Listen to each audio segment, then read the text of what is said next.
आम नागरिक हो या जम्मू कश्मीर पुलिस के जवान हो, आतंकियों के निशाने पर घाटी में दोनों हैं।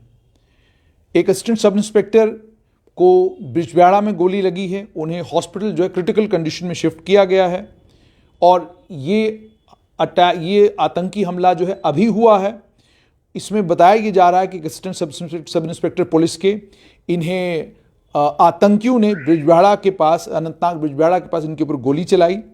उन असिस्टेंट सब इंस्पेक्टर जो हैं उनका नाम मोहम्मद अशरफ है, अवंतीपुरा के रहने वाले हैं। 4 गोलियां इनको लगी हैं और इन्हें सब district hospital Bijbehara critical condition में शिफ्ट किया गया है। हाल ये बताया जा रहा है कि एरिया को कॉर्डन ऑफ किया गया है और वहां पर तलाशी अभियान जारी है। इससे पहले ईदगाह श्रीनगर में, सेंट्रल कश्मीर में, यानी घाटी के श्रीनगर डिस्ट्रिक्ट में इससे पहले एक हमला हुआ, जिस हमले में एक व्यक्ति जिनका नाम रऊफ अहमद खान बताया जा रहा है ईदगाह के, उनके ऊपर आतंकियों ने गोली चलाई। उन्हें हॉस्पिटल शिफ्ट किया गया और हॉस्पिटल शिफ्ट करने के बाद अभी तक उनके बारे में भी ये क्लियर नहीं है कि उनकी हालत कैसी है। सिविलियन को लेकर यहाँ एक और कंफर्मेशन हुई है। सिविलियन जो हैं इनको लेकर कंफर्मेशन हुई है कि वो अपने घर के बाहर थे।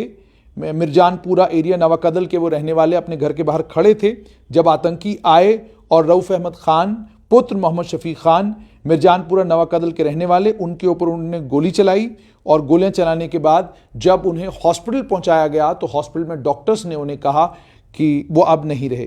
तो इससे पहले मैं आपको बताऊं कि आपको ये भी याद होगा कि 3 जम्मू कश्मीर पुलिस के जवान, जिसमें एक असिस्टेंट सब इंस्पेक्टर भी थे, वो शहीद हुए थे। इससे पहले आतंकी हमले में, जो जेवन में आतंकी हमला, जम्मू कश्मीर आर्म्ड पुलिस की बस के ऊपर हमला किया गया था, जिस बस के हमले में 3 लोग शहीद हुए थे। पहले जिस दिन हमला हुआ उसी दिन एक असिस्टेंट सब इंस्पेक्टर और उसके साथ में एक जम्मू कश्मीर पुलिस का जवान शहीद हुआ और उसके बाद एक और जवान जो जख्मी था, उसके बाद उसकी भी शहादत हुई। उससे पहले भी एक आतंकी हमला हुआ। उस आतंकी हमले में भी 2 पुलिसकर्मियों को जख्मी किया गया था। और आज दोबारा से मैं आपको बताऊं कि एक असिस्टेंट सब इंस्पेक्टर बिजबिहाड़ा के, उन पर आतंकियों ने गोली चलाई। गोली चलाने के बाद उन्हें 4 गोलियां लगी हैं, इस चीज़ की भी पुष्टि हुई है। और 4 गोलियां लगने के बाद उन्हें सब डिस्ट्रिक्ट हॉस्पिटल बिजबिहाड़ा ले जाया गया है, जहां पर डॉक्टर्स उन्हें देख रहे हैं और यह भी बताया जा रहा है वो क्रिटिकल कंडीशन में सब डिस्ट्रिक्ट हॉस्पिटल बिजबिहाड़ा उनको पहुंचाया गया है। और इससे पहले लगभग 30 मिनट पहले ईदगाह के पास एक आम नागरिक रऊफ अहमद खान, 45 वर्षीय रऊफ अहमद खान पुत्र मोहम्मद शफीक खान, उनके ऊपर आतंकियों ने हमला किया और उन्हें जब तक हॉस्पिटल पहुंचाते तब तक उनकी मौत हो चुकी थी। उसके अलावा मैं आपको ये भी बताऊं कि 2 पुलिसकर्मी, 10 दिसंबर की बात है, 2 पुलिसकर्मियों को आतंकियों ने अपना निशाना बनाया।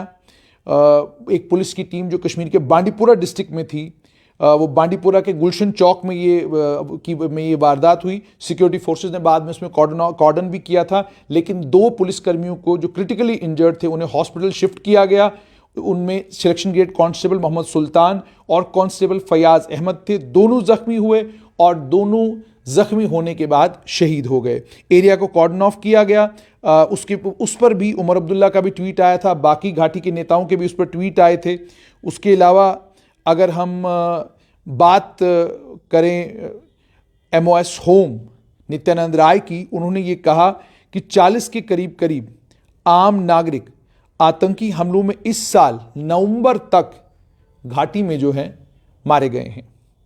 और उन्होंने ये भी कहा था कि जो सिविलियन किलिंग्स वो 37 से 40 के करीब पिछले 5 साल रही है, यानी हर साल 37 से 40 के करीब आम नागरिक आतंकियों की गोली का निशाना जम्मू कश्मीर में बनते हैं। जब उनसे जम्मू कश्मीर को लेकर पूछा गया तो उन्होंने कहा कि इस साल नवंबर 30 तक 203 आतंकी वारदातें जो हैं जम्मू कश्मीर में हुई हैं और 2018 में 417 वारदातें हुई थी। और इन्हीं वारदातों को लेकर और डिटेल्स जब उन्होंने शेयर की तो उन्होंने उन डिटेल्स में ये कहा कि इस साल लगभग 40 आम नागरिक आतंकवादियों की गोली का निशाना घाटी में बने हैं। ये गृह मंत्रालय की रिपोर्ट है। तो आज के इंसिडेंट का जहां तक ताल्लुक है और इससे पहले के जो इंसिडेंट से अगर उनका ताल्लुक है, अगर देखा जाए तो एक पैटर्न दोबारा से घाटी में देखने को मिल रहा है कि आतंकवादी पुलिसकर्मियों को, आम नागरिकों को निशाना बना रहे हैं।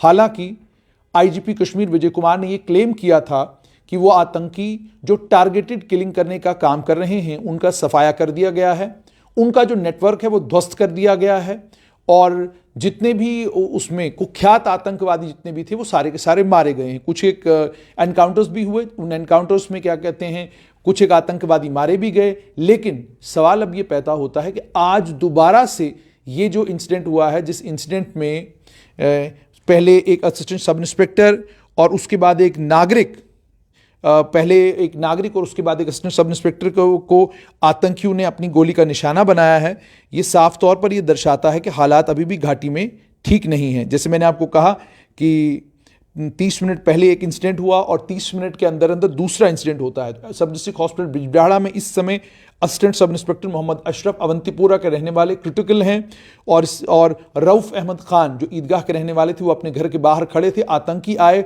और उनको अपनी गोली का निशाना बनाया और चले गए। इस तरीके से अगर ये नवंबर का महीना देखा जाए, नवंबर और दिसंबर के 2 महीने देखे जाएं, इन 2 महीनों में, दिसंबर के महीने में जम्मू कश्मीर आर्म्ड पुलिस की बस के ऊपर हमला होना और जम्मू कश्मीर आर्म्ड पुलिस की बस के ऊपर हमला होने के बाद अब आज आतंकियों ने ये जो किया है, ये साफ तौर पर ये दर्शाता है कि जो टारगेटेड किलिंग्स का सिलसिला घाटी में दोबारा से शुरू हो गया है। जम्मू कश्मीर पुलिस के आईजीपी विजय कुमार ने ये ज़रूर क्लेम किया था कि हमने टारगेटेड किलिंग्स का जो नेटवर्क है उसको ध्वस्त किया गया है। उसी के चलते पिछले दिनों हमें घाटी में कुछ बदलाव भी देखने को मिला। एक तो एसएसपी श्रीनगर, उन्हें बदला गया, उनकी जगह नए एसएसपी श्रीनगर आए। उसके अलावा और भी कुछ बदलाव जो हैं वो घाटी के अंदर किए गए हैं। तो बदलाव का मकसद ऐसा लगता था कि साफ तौर पर यह था कि जो टारगेटेड किलिंग्स का सिलसिला है उस सिलसिले पर रोकथाम हो, उस सिलसिले को रोका जाए। मगर आज बिजबिहाड़ा का और ईदगाह के ये 2 इंसिडेंट साफ तौर पर ये दर्शाते हैं कि टारगेटेड किलिंग्स का सिलसिला घाटी में अभी तक खत्म नहीं हुआ है।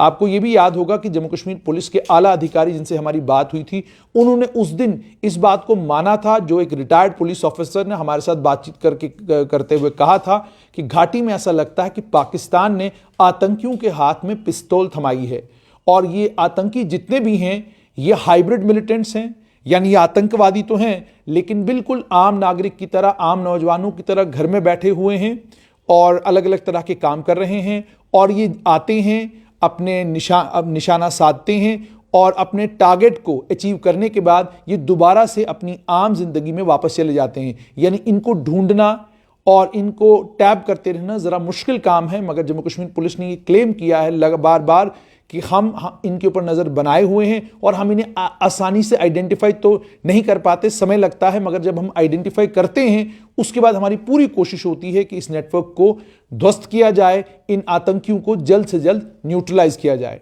सब डिस्ट्रिक्ट हॉस्पिटल में इस समय असिस्टेंट सब इंस्पेक्टर हैं। अल्लाह ताला से दुआ ये है कि वो सेहतियाब हों, ठीक ठाक हों और उनके घर वालों को अच्छी खबर सुनने को मिले। लेकिन रऊफ अहमद लोन के घर वालों को बुरी खबर ये सुनने को मिल रही है कि उनके परिवार के रऊफ अहमद लोन अब इस दुनिया में नहीं रहे। आतंकियों ने उनके ऊपर गोली चलाई और गोली चलाने के बाद जब जख्मी हालत में उनको हॉस्पिटल पहुंचाया गया, वहां पर डॉक्टर्स ने यह कहा कि अब ये इस दुनिया में नहीं है।